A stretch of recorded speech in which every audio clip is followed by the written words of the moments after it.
Hello and welcome to lecture 32. We are discussing about the selection of design parameters. In last lecture we have solved a numerical, that's what is based on calculation of our critical velocity and radial equilibrium. Let's start with say one more numerical. Just look at this. Say here this is what is a figure, that's what is giving us information saying the stator and rotor gap of axial flow compressor stage where total temperature is 550 Kelvin, rotational speed is 25,000 rpm. Following data, that's what are available at the mid radius now. Say absolute velocity at the entry it is 300 meter per second. My absolute flow angle at the mid station is 30 degree. Static density at the mid station is 5.8 kg per meter cube. And hub to tip tangential or whirl velocity component variation, that's what is given by formula say Cw into square root of R equal to constant.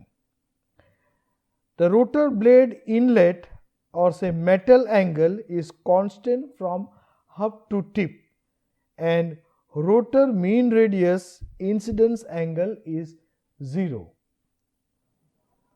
If the average specific heat ratio is 1.4, calculate following variables: hub and tip rotor blade incidence angles, rotor inlet total pressure difference, that's what is P0 at the tip minus P0 at the hub, at hub and tip radius.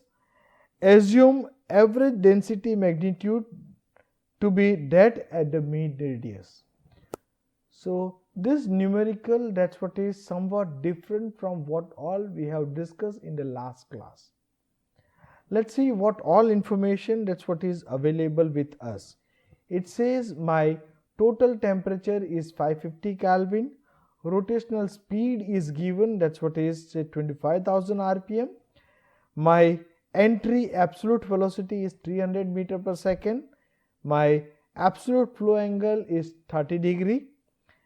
Density at the mid station it is given, and my whirl variation, that's what is not say your free vortex kind of configuration. Here it is given Cw into square root of R equal to constant.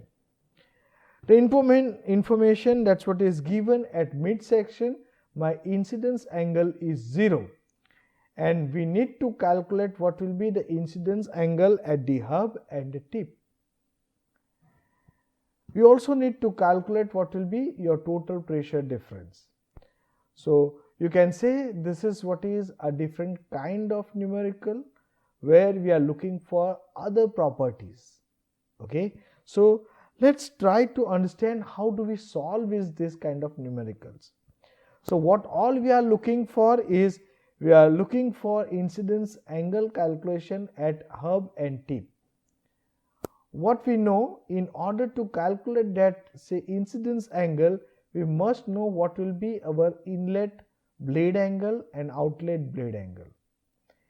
In order to calculate those, we need to have our velocity components and we must know what is our velocity triangle.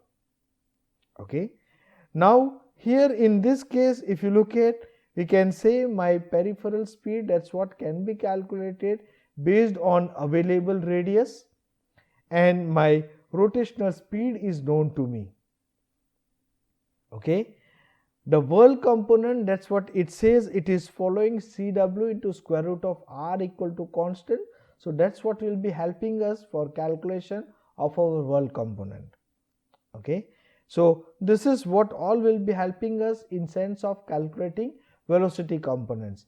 But very important velocity component, that's what is missing, that is axial velocity. Now the question is, how do we calculate our axial velocity?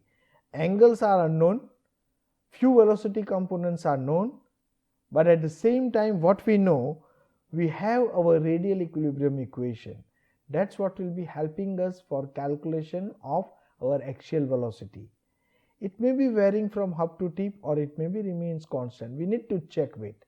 But just understand, because this is what is Cw into square root of r equal to constant, that definitely says my axial velocity will not remains constant. So that's what is a hint. We need to calculate what will be my metal blade angle, and based on that we will try to calculate what is our incidence angle. So this is what is our strategy for say solution 1. Same way we are looking for calculation of delta P0. We can understand, if we are looking for say delta P0, that is total pressure at the hub. If we are looking for total pressure at the tip, we must know what will be our static pressure. Again, we are having the correlation, that's what is correlating our total pressure and static pressure. That's what we say our critical Mach number. Now in order to calculate that critical Mach number, we must know what are our velocities and temperature. So let's see how do we proceed with. It says like we are looking for rotor inlet total pressure ratio, okay, or pressure difference. That's what is looking for say my critical velocity and static pressure. So we must know what will be our static pressure at mid station, or maybe hub station, or at the tip station. Here the hint is given, at mid station density is known to us and temperature also is given to us. So we can say that's what will be helping us for calculating our static pressure at one location. We can use our fundamentals of radial equilibrium equation, and based on that we will try to calculate all velocity components, and from that we will be calculating our critical velocity ratio, and from that we can calculate what is our total pressure difference. So let's begin with say for first solution. So what all information that's what is given to us, we can plot this kind of velocity triangle. So what it says, my alpha angle, that's what is known to us. So alpha 1, that's what is given 30 degree. Okay. Now at mid station my diameter is known, my speed that's what is known, so you can calculate what will be my u. So let's try to understand how do we proceed with. So here in this case, from velocity triangle we can write down our whirl component at the mid station, that's what will be given by C1 into sin alpha m. Okay, because at mid station I know what is my absolute velocity, I know what is my say absolute flow angle. So this data it's known to me. Say it says C1 equal to 300 meter per second and my absolute flow angle is say 30 degree. And at mid radius I know what is my radius, that's what is 0.12 meter. So if I will be putting this, it says we can calculate what will be my Cw. So if we are calculating that part, it says my Cw into square root of m, that's what is constant. So basically we will try to calculate first what is our constant. So it says 300 into sin 30 into this is what is square root of 0.12. It says my constant as 51.96. Okay. Now what is known to me, my Cw into r equal to constant. So we can say my Cw, that's what is given by 51.96 divided by square root of r.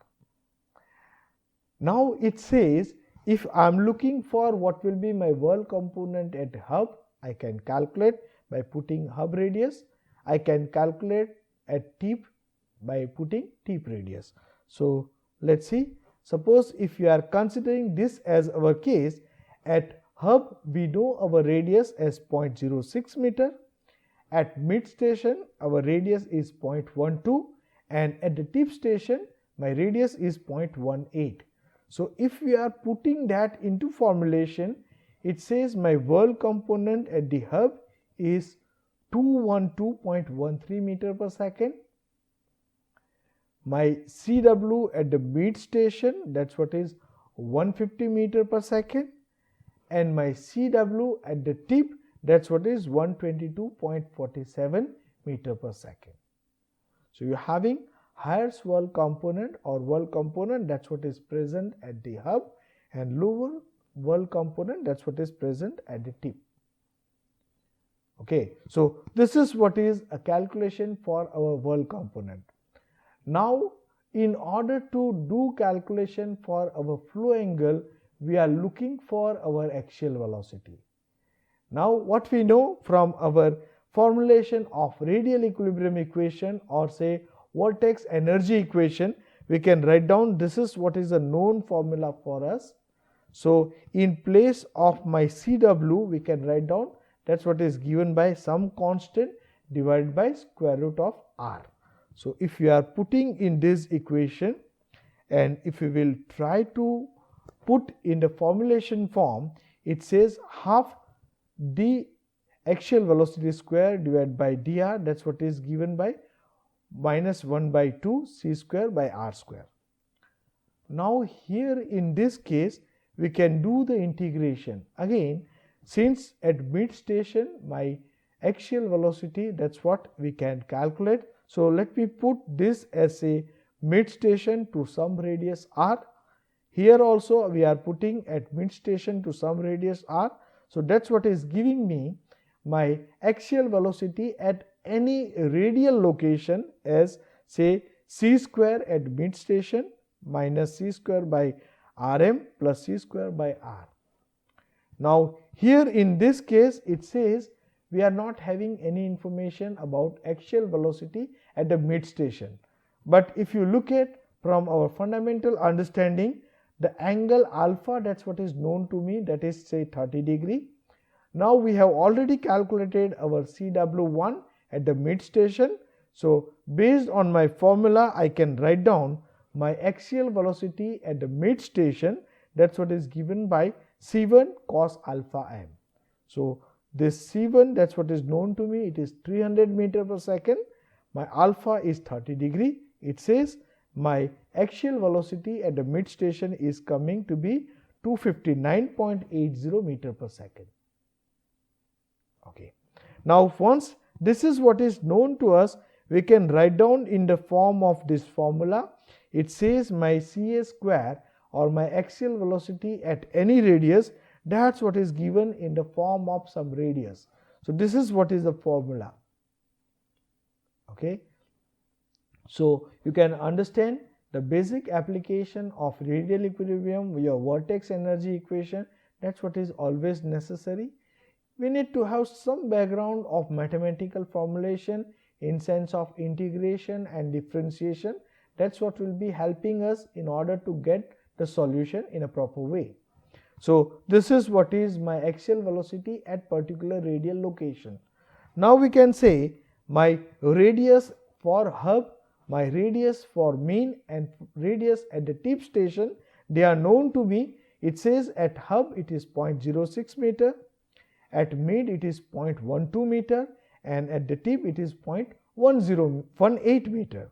So, we can say this is what we can write down, and we can calculate our axial velocity at the hub, that's what is coming 300 meter per second.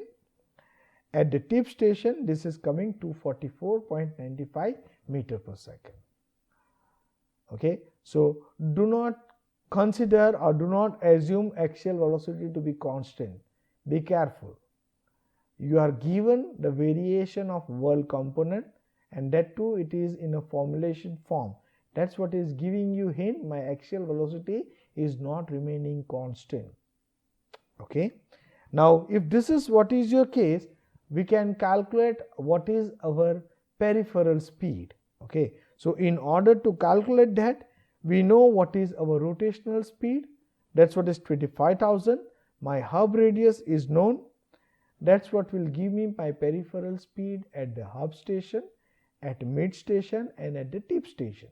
So, we can say at hub it is 157.08 meter per second, at mid station it is 314.16 meter per second, and at the tip station that's what is say 471.24 meter per second. Okay. Now, you can say we are able to calculate different velocity components. this is what will be helping us in sense of calculating different flow angles. So let's try to look at this part. What it says, at mid radius my incidence angle, that's what is given to be 0. So we can say my beta 1 at mid station, that's what is equal to beta 1 dash at mid station. Now if we are putting our velocity triangle at the mid station, so what we know is my mean peripheral speed, it is 314.16 meter per second, my CW is 140 meter per second, and my axial velocity is a 259.81. So if we are putting all together, that's what will be giving me this kind of velocity triangle. Okay, so it's always advisable you make your velocity triangle freehand. That's what will help you in sense of calculating different flow angles. So for this velocity triangle, my beta 1, that's what is given by u mean tan inverse u mean minus CW mean divided by CA mean. Now these numbers are known to us, so we can calculate our beta 1 mean, that's what is 32.28 degree. Okay, here in this case my incidence angle, that's what is given 0, so we can write down my beta 1 dash, that's what is coming as 32.28 degree. Okay, now let's try to look at what is happening at the hub. So we have done our calculation for wall component, it is 212.13 meter per second. My peripheral speed at the hub is 157.08 meter per second, and my axial velocity we have calculated, it is 300 meter per second. Be careful here. Here if you look at carefully, my wall component, that's what is larger compared to my peripheral speed. So your velocity triangle, that will be changing accordingly. Do not make any mistake here. So here if you look at, based on this number, roughly we can say this is what will be my velocity triangle. Make a freehand, that's what will be helping you in sense of understanding. Same way I can put my equation for beta 1 at the hub, it is tan inverse UH minus CW divided by your CAH. Now here in this case my CW, that's what is say it is coming to be higher, that's what will be giving me my beta 1 at the hub as minus 10.39 degree. Okay, what we are asked to calculate for, that says I need to calculate what is my incidence angle at the hub. So if we are putting, that's what is given by beta 1 minus beta 1 dash. So this beta 1 at hub we have calculated, it is minus 10 degree, and this is what is say it is given, it is a constant, so that's what is 32.28. so it says my incidence angle, that's what is coming minus 42.28. remember, this is what is numerical, this kind of numbers may not come in actual condition. Okay, but for understanding you can say this is how we are calculating our incidence angle at the hub. Okay, in line to that we can do our calculation for my tip station.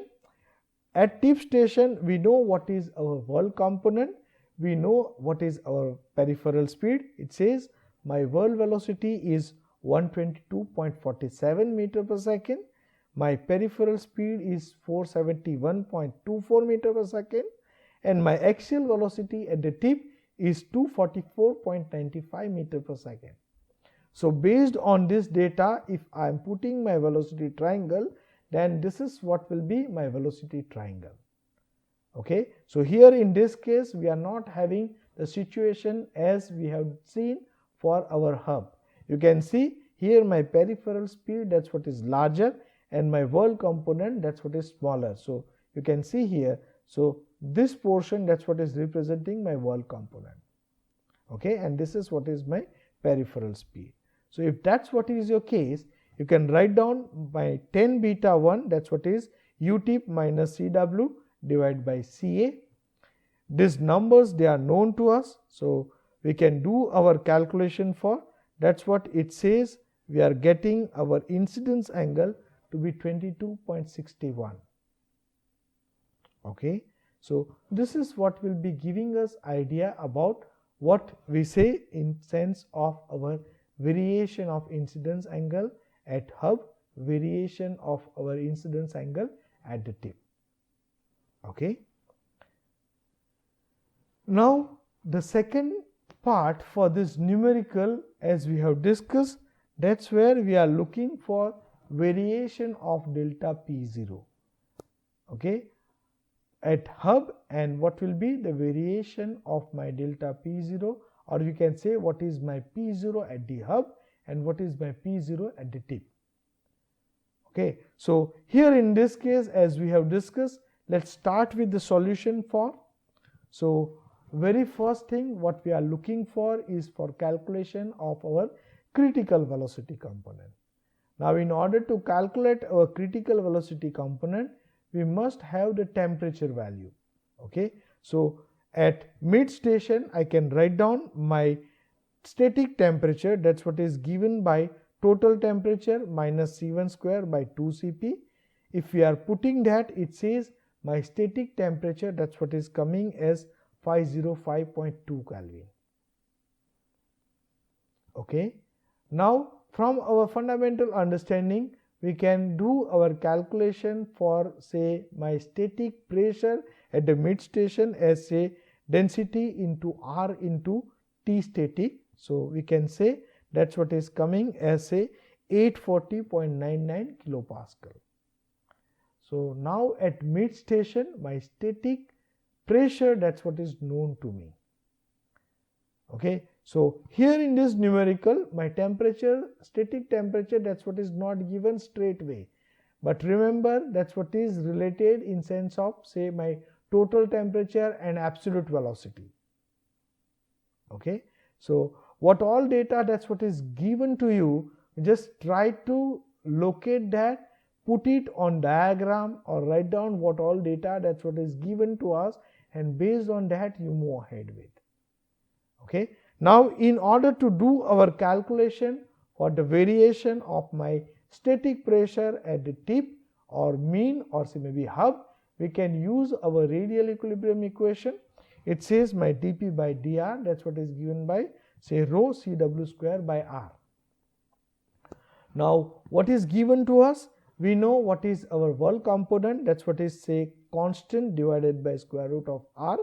That's what we can write down in this formula, and if we are integrating that from say mean station, because at mean station my static pressure is known to me. Be careful at what location you are known with the pressure or temperature, accordingly you need to decide with your limit. Same way for axial velocity. So here in this case at mid station my static pressure is known to me, so I can calculate my static pressure variation at any station by integrating this form. It says my static pressure at any location, that's what is given by say Pm plus rho c square by say Rm minus rho c square by R. Now the mean radius, that's what is known to us. So if we will be putting all this together, that's what is giving me my static pressure variation with the radius. So here if you look at, this is what is a formula for the variation of my static pressure at particular radius. Okay. Now let's put, we are looking for our variation of, or say we are looking for our static pressure at the hub. So if we are putting my radius as 0.06, we are getting our static pressure at the hub.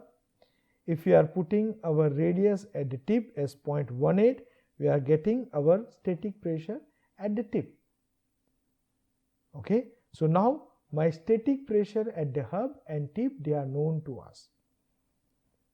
Okay. Now in order to calculate your critical velocity, we must know what all are the velocity components.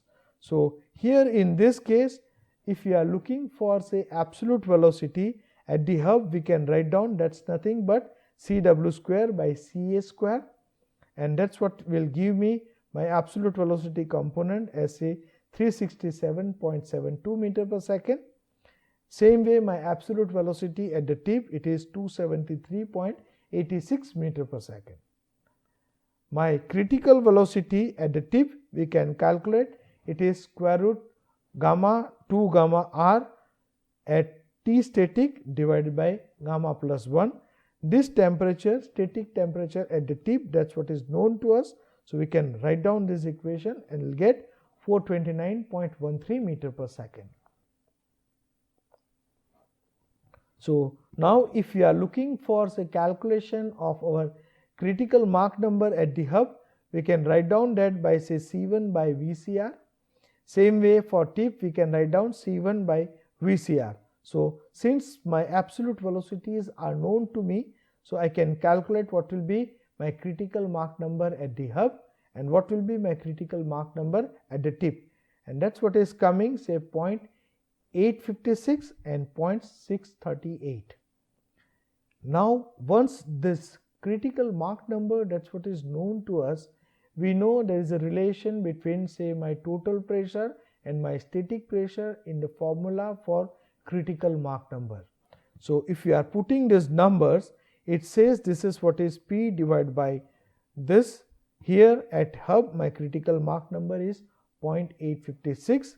If we are putting that, this is what it says is coming in sense of my megapascal pressure. Okay. Here at tip also we can do our calculation.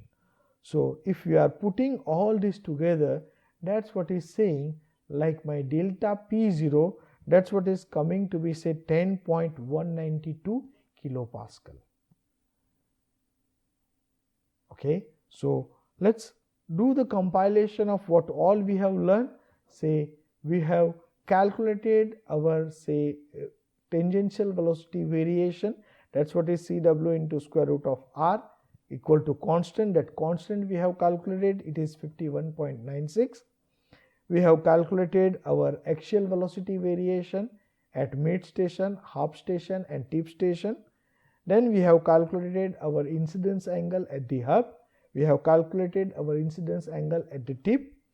We have calculated static pressure and at hub as well as our static pressure at the tip, and finally we have calculated our delta P0.